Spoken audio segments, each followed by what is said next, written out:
Hey, Miss Duncan, class, ninth grade, day of our picture. What's going on? This is awesome. Doing my video blog for Judges 9 through 21. In Judges 9, he murders 70 brothers of his brothers, 69 actually, because the youngest brother escapes. The youngest brother goes before he gets elected to put in charge. He goes and tells a true story and tells them how wicked his brother is and that his brother is an awful person, just so he wouldn't get put in charge. Judges 10. He has 30 sons, and they all have 30 donkeys. Well, 30 sons and 30 and ride on 30 donkeys, which is 60 altogether. The new generation of people have wronged God, so they cry out to God for His help, but He has almost disowned them, that He is putting them in the hands of other people, that He's like, fine, if you're gonna worship other gods, that's okay, worship them. So, Judges 11. Jephthah is asked to be the commander.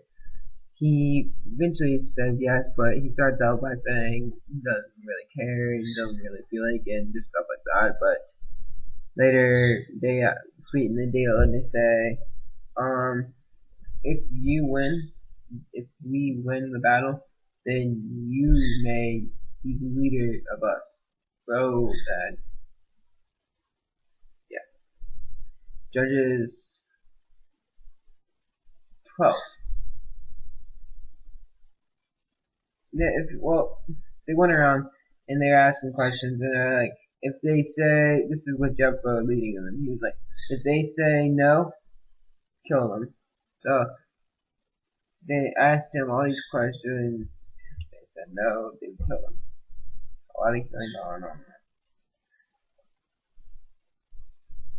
on. After that, Izam came to power. He lived for 30 years, then died. That's in the Judges 12. In Judges 13, angel of God came and talked to her and said that you will be pregnant with Samson, that he'll be a powerful person, that don't shave his head, his hair shall never be cut. It's really long. He comes again. He comes 3 different times. Once with her husband present. The other time with them doing a burnt offering. He comes in the form of flames. Pretty cool. Judges 14. Judges 13. Samson is born. Judges 14. Samson loves a Philistine. He falls in love with a Philistine woman, which back then was not good. So, on the way there to meet his fiancée to get her to marry him, he encounters a lion attack, which he rips in half and leaves there, just the carcass. So later, on the way back home from his fiancée's house, he finds the carcass and there's a beehive in it. So he rips the beehive out and he takes the honey and he takes it back to his home and shares it with his family, not telling them that he just killed a lion. Judges 15. After his wife and family have been killed, he takes 300 wild foxes, and ties them together by the tail, and puts a torch between them, and let them run through their crops, burning everything.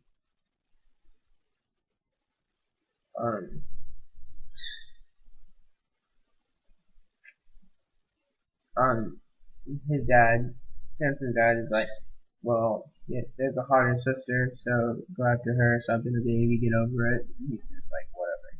And in Judges 16, he rips both doors open. Samson does with his incredible strength. He rips both doors, hinges off, carries them, and onto the hill, onto a giant hill, just carrying them like they were nothing. So he's in love with this lady named Delilah, and she goes, "What's the secret of your strength?" So he keeps telling all these little stories, like if you tie me with a bowstring, I will be as weak as any man. But she does that, tests all of his theories, and none of it works. And she says, "You don't love me."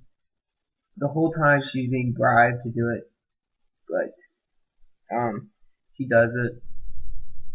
She goes up to him and is like, "So you don't love me? If you love me, you would trust me with the secret." So he tells her that if you cut my hair, I will be as weak as any man.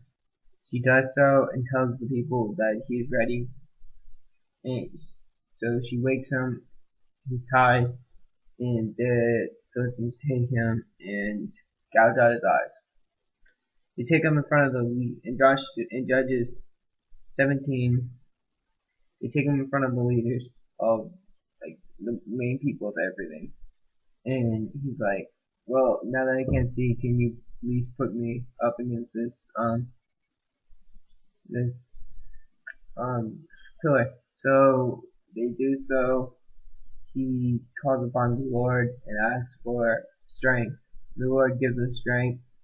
He takes the pillar and pulls it and pushes it, and eventually drops it. Everything falls on top of everyone, killing everyone and killing himself in the process.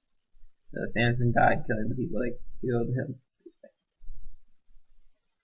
Alright, so in Judges 17, he steals 1,100 shekels and then returned unto his mother and told her that he's sorry. And she rewards him by making an idol out of that. So stealing, which is a sin, and then making an idol to worship, another sin. So doing two bad things. At this time there are no kings, so everyone's still doing as they wish, doing whatever they want. They do a lot of. In Judges 18, they send 5 warriors to the land to spy it out and like to find what's good about it and everything. At the time they go to Micah's house. Which is cool. Judges 19.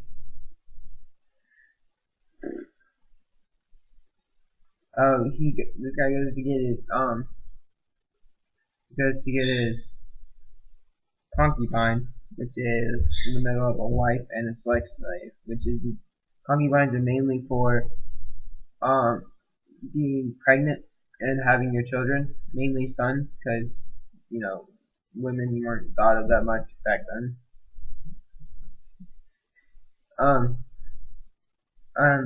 So he's there. She goes to get his concubine from her father's house. Her father says, "Well, now that you're here, you should eat with us." He eats with them. Later, he asks for him to eat breakfast, so he stays another day. He asks for lunch, so he stays another day, and the list goes on and on. But he stops eventually. He's like, "Well, we're gonna leave now." He's like, "Okay." So he gets his concubine, and he goes, and he's running out of supplies. He stops at the city, and this old guy's like, "Well, we have all the supplies you need, and we can provide for you."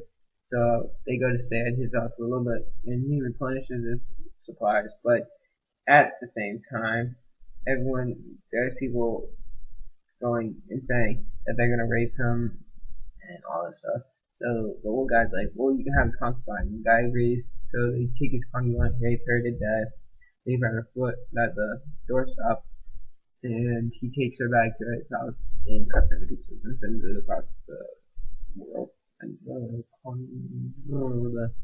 cities and stuff. So Joshua in Judges 20, he tells a story about his concubine. He almost brags about it, that's what happened, and tells them how wicked their people were. So all of them go and kill all the people and burn their city to the ground. In Judges 21, they make a pact that no Benjaminites will ever marry their daughters or any of their women. but they go and kill everyone who's not a virgin, killing a lot of the women. So the Benjamites have not very many women. So they're like, well, if you give us some of your women, we'd be good. But they made a pact not to do that. So they go and get some women from the Benjaminites and punish their supply guy. Well, that's it for Judges. Watch my next videos on Ruth and Chris Newman. Yeah.